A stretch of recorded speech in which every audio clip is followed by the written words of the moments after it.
problemáticas da educação física escolar em tempos digitais, como as mídias podem influenciar a compreensão de estudantes da educação básica sobre elementos da cultura corporal. Sobre isso a gente conversa agora com o autor desta obra literária, o Fábio Souza de Oliveira, que é também mestre em educação pela UFMG e formado pela UFES. Fábio, muito bom tê-lo aqui conosco. A gente agradece a disponibilidade de falar com a gente sobre esse livro e discutir esse tema. O que motivou você a escrever um livro sobre esse tema, né? A influência de uma coisa na outra, mídia e educação física. Quer dizer, são assuntos que muitas vezes a gente acha que não se mistura e precisa se misturar para poder uma coisa ajudar a outra e não atrapalhar, né? Muito bom tê-lo aqui conosco. Então, bom dia, Fernando, bom dia a todos. Agradeço já pelo convite. O livro, ele nasce dos trabalhos e dos estudos lá na Federal de Minas Gerais. Então, dentro da escola e particularmente na educação física, a gente tem uma série de questões que precisam ser resolvidas, a gente chama de problemas da educação física. Então, para pegar aqui um que seria de notório conhecimento, a gente não tem espaço e nem material para trabalhar. Esse é um problema grave. A gente não tem uma quadra coberta, se chove a aula para, se faz sol demais a aula para, a gente não tem bola, e aí isso é conhecimento público. Você falou de Edilson Veloso conhece isso de perto. Pois é, exatamente. Velho companheiro nosso. E só que a gente tem uma outra questão também, que essa não passa tão claramente aos nossos olhos, que é a questão das mídias.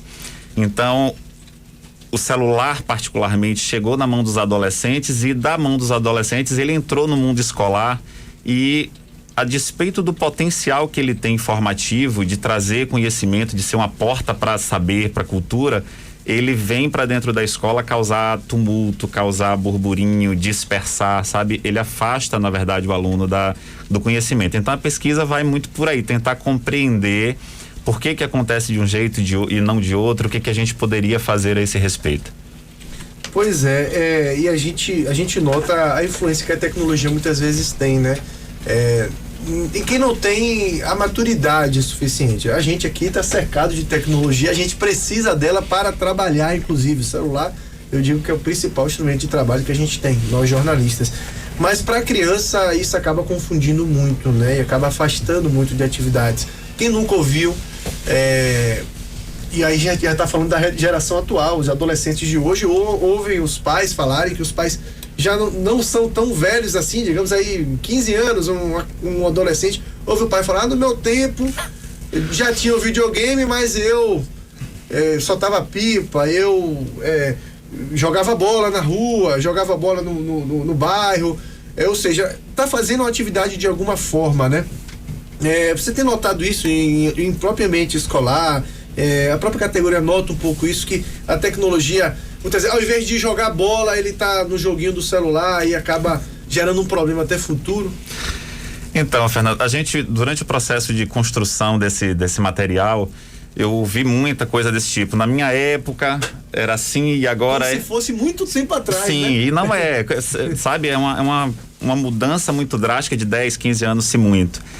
E você fala assim da substituição, tem uma foto no livro muito emblemática que é um garotinho na escola, um adolescente jogando bola e com o celular na mão e o fone no ouvido. Então, na verdade, eles estão conseguindo fazer as duas coisas. Eu não sei se trata tanto de abrir mão de um modo de fazer corporal, de vivenciar essa, né, pipa, peão, gude, essas coisas que eram muito mais manuais, corporais, e partir para uma coisa que é muito mais específica, no máximo uma ponta de dedo, que é o celular. Mas a grande preocupação do livro é de como a gente tem alguns conhecimentos que são passados subliminarmente, porque a gente está ali e diversas vezes a gente está distraído e o conhecimento vai passando, eu vou lendo uma coisa, vou vendo uma imagem, um vídeo, e isso me forma uma compreensão que às vezes eu não refleti. Então discute um pouco do papel da escola, que eu preciso parar um pouquinho e pensar, eu vi desta forma, e será que é assim mesmo? Então, o esporte é uma dessas formas. Eu gosto muito do exemplo do esporte. É comum que na mídia a gente tenha um modelo de esporte, um jeito de jogar esporte. Aí é aquele jeito oficial. Você tem uma bola específica, um material específico, um espaço, o juiz, as regras, a torcida, sabe? Um jeito de jogar muito formado. Quando a gente vai para a escola, se o professor altera esse jogo, é quase como uma ofensa para os alunos, né? Porque isso não é futebol, isso não é voleibol. Então, por outro lado, Depois que eles conhecem que eu mudando ali fica mais legal, fica mais divertido, dá para todo mundo jogar de vez, né? No vôlei eu não preciso manter 6 de cada lado. Quem foi que disse isso? A regra. Essas outras formas de fazer esporte, elas não chegam aos nossos alunos porque a mídia comumente não apresenta. Por desconhecimento, talvez, enfim, ou por um interesse mercadológico, porque o esporte de alto rendimento competitivo é o que vende, marca, enfim. Mas a gente tem um acervo cultural além do esporte de rendimento que precisa e pode ser passado. Essa é uma das funções da escola, não é? Sem dúvida alguma. Aí a gente vai lembrar de tanta modalidade até que tem regra e tudo, mas não tem esse interesse mercadológico, né? E muitas vezes deixa de ser um esporte olímpico, deixa de estar mais na mídia por conta disso. Eu sou praticante do futebol e apaixonado pelo futebol e sei bem o que é isso. E tem outros esportes também nesse sentido. Quanto tempo de pesquisa e que tipo de fontes você foi buscar para construir de fato esse livro? Então, durante a pesquisa, tem um momento que a gente escreve lá, essa pesquisa começou no dia tal e terminou no dia tal, e eu lembro que o meu orientador me chamou a atenção, falou uma coisa que é muito interessante, muito verdade.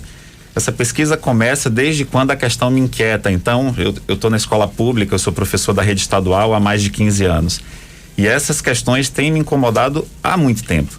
Então, a pesquisa começa quando eu começo a gerar um problema e tentar entender, e aí sim eu começo a buscar fontes. Eu diria que tem muitos anos, desde quando o celular começou a se tornar um entrave, desde quando a legislação começou a proibir o celular em algumas escolas, que eu também acho absurdo, acho que o caminho não é esse. A proibição, ela sucumbe à reflexão, acho que a gente pode ter o celular na escola sim, e acho que o grande diferencial dessa pesquisa está no fato dela partir do chão da escola. A linguagem do livro foi pensada para ser bastante acessível, para ser lida por qualquer pessoa com compreensão aberta, sabe? Não é um livro técnico da área da educação, com aquelas palavras difíceis que a gente sempre traz na educação. Então, essa é a proposta. Bom, e dito isso, como aliar as duas coisas, talvez seja o grande desafio, né? Porque tirar o celular da mão da criança eu acho que vai ser inevitável. Em algum momento ela vai pegar de novo. Como que uma coisa pode auxiliar a outra? Como utilizar essa ferramenta como uma forma, como ferramenta mesmo de fato, para poder não tirá-lo da atividade física e até auxiliar nisso? Excelente questão, Fernando. O livro, ele dá pistas sobre essa questão, né? Ele traz esse olhar. Na pesquisa, a gente inseria o celular propositadamente como uma proposta da escola, como um instrumento pedagógico, como seria um livro didático, por exemplo. Então, a gente descobriu, fez um levantamento antes, que mais de 85% dos alunos tinham um celular do tipo smartphone. E aí não é todo mundo, não é como livro didático que chega para todos os alunos, mas feitas as estratégias, pensadas as dinâmicas de grupo, de compartilhamento dessa tecnologia, que eles já fazem naturalmente, a gente inseriu o celular na proposta e discutiu com eles onde é que esse celular era bacana, onde é que ele produzia conhecimento, onde é que ele era construtivo e onde é que ele, na verdade, prejudicava tudo isso. E aí tem uns relatos bacanas dos meninos, olha, aqui atrapalhou, aqui não foi legal, aqui foi bom, ele pode ser usado, reflexões dos alunos construídas em sala de aula. É muito rico, vale a pena dar uma olhada. Bom, e a gente está falando de ambiente de sala de aula, ambiente de escola, ambiente escolar e influência também, né, que se tem, mas qual a influência que os pais também têm nesse processo, né? Porque muitas vezes pode aprender uma coisa na escola e aprender uma coisa totalmente diferente em casa também. A sua pergunta, Fernando, dá a entender que você já leu o livro, é interessante, porque tem uma discussão sobre isso também, né? No livro, a gente identifica tristemente que pouco mais da metade dos pais, 55% dos pais, faz algum tipo de gerenciamento desses celulares na juventude, para os adolescentes. Então, é um equipamento que está um pouco solto, então o aluno acessa, ou a criança ou o adolescente acessa o que ele quer na hora que ele quer. E um celular smartphone conectado à internet, ele é uma porta para qualquer coisa e qualquer lugar no mundo hoje. Então, imagine as vantagens e o perigo que tem ali naquele instrumentozinho simpático, né? Que você falou que a gente usa para tudo, que é tão bem quisto. E a escola, o percentual da escola ainda é mais assustador. A escola não olha para isso, ela não controla, ela não gerencia, ela não discute, ela não problematiza. O livro também fala um pouco dessa questão de, né, quais são os potenciais, quais são os perigos, qual é o papel dos pais nesse campo. Os autores de um dos trabalhos que norteiam o meu livro, é um campo chamado Mídia e Educação, e que estuda muitas tecnologias digitais, ele fala que não é muito função dos pais por ausência de competência ou de saber ou de poder lidar, né? Dos pais não terem conhecimento para fazer esse gerenciamento que eu espero que façam. E aí eu discordo. No livro eu abro uma discordância muito bacana sobre isso. Primeiro porque os pais são os financiadores dessa tecnologia. Então, eles são corresponsáveis por tudo de bom ou de ruim que decorre desse uso do celular. E os professores não podem furtar-se a esse trabalho também de discutir, de problematizar e de fazer os alunos pensarem até onde aquilo serve à formação deles e até onde é um entrave, um impeditivo para essa formação. Pois é, e esse ano a gente tem uma particularidade é algo bem diferente, né? A gente falou aqui que o celular, o smartphone, o computador, enfim, as mídias de modo geral podem te levar a qualquer lugar através da internet. E nesse ano de 2021, nesse ano letivo de 2021, vai levar à escola, né? As aulas já começaram na rede particular, a rede pública já, inclusive, decisão de ontem da prefeitura, a permissão para iniciar as atividades online, né? Atividades de forma remota. Até que ponto isso pode causar um impacto, tanto positivo como negativo, né? Positivo de mostrar à criança que isso pode ser didático também, ou negativo até de causar uma dependência daquelas que não tinham, né? E mostrar um outro mundo também, além escola, que elas não conheciam. Onde é que está essa linha tênue na sua visão? Essa é outra pergunta muito bacana. Tem um memezinho, para usar a linguagem da turma de hoje, na internet, que é um aluno perguntando assim, quer dizer que celular na aula não pode, mas a aula no celular pode. Então, é bem interessante porque faz a gente pensar, né? Em que medida o celular na aula é bacana, é bom, é positivo, né? Existe uma série de questões que são muito positivas. Por exemplo, o celular abriu a possibilidade fantástica da gente continuar educando, formando, transmitindo conhecimento, discutindo, enfim, produzindo conhecimento. Isso não se nega, isso é um fato. A gente só precisa ter muito cuidado para não fazer disso a regra do jogo. Isso não pode, não deve, jamais vai substituir as relações formadas dentro da escola. E aí a gente, dentro da escola, monta, vamos pensar assim, usando até uma linguagem bem Emily Durkheim, né? Eu sou um grande sociólogo. A gente monta ali uma pequena sociedade controlada e que a gente fornece para as crianças um segundo momento de socialização pós-família. Então isso tudo é muito seguro, muito controlado e muito desejado. Entram as corporeidades, entram as interações face a face que a tecnologia ainda não conseguiu contornar.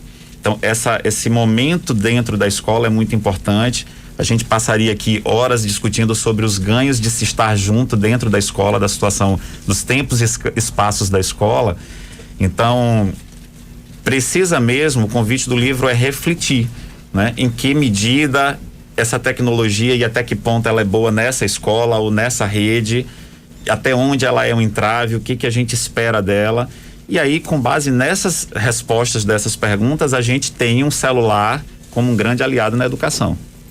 Fábio, muito bom falar contigo. O Fábio Souza de Oliveira, escritor do livro Mídia e Educação Física, outros olhares sobre a cultura corporal. E eu queria encerrar esse papo sabendo onde encontrar o livro de fato, né? Quem está ouvindo a gente, quem ouviu essa entrevista desde o começo, quem despertou o interesse, e acredito que vai ser de fato um instrumento muito importante para senhores pais também, né? E principalmente para poder direcionar direitinho como é que vai fazer e controlar essa relação com o filho e o smartphone, o computador, enfim, onde encontrar a sua obra. Bacana, como eu disse, o livro foi feito pensando em que qualquer pessoa pudesse ler, não somente profissionais da área de educação ou técnicos da comunicação, enfim. Então qualquer pai poderia realmente adquirir, qualquer pessoa para ler, tá interessante. A editora Apris, durante os dias de lançamento, acho que vai até o final de março, ela tá dando 20% de desconto no livro, então a gente pode comprar na editora Apris. Apris. Isso. Talvez então, na internet? Tem na internet. Bacana. Apris, a gente pode colocar depois isso no ar. Sim, sim. E aí tem um link para o livro Mídia Educação Física. Quando a gente coloca na internet Apris e Mídia Educação Física, ele já aparece. Mas também pode ser comprado na Amazon, na Livraria Travessa e na Americanas.com também já tem. Ah, bacana. Então tá bem ao alcance, né? Sim. Já tá na Amazon, na Americanas. Já achei aqui também, editoraapris.com.br, né? Editora Apris com 2ps.com.br. E aí já, se você colocar de fato Editora Apris Mídia Educação Física, já vai ter o link direto para o livro, para você adquirir também o livro. Fábio, muito bom tê-lo aqui, sucesso com o livro. Você já me disse que tem outra aí pra sair. Tá no forno. Sair, avisa a gente pra gente também estar aqui batendo um papo. Agradeço, joia.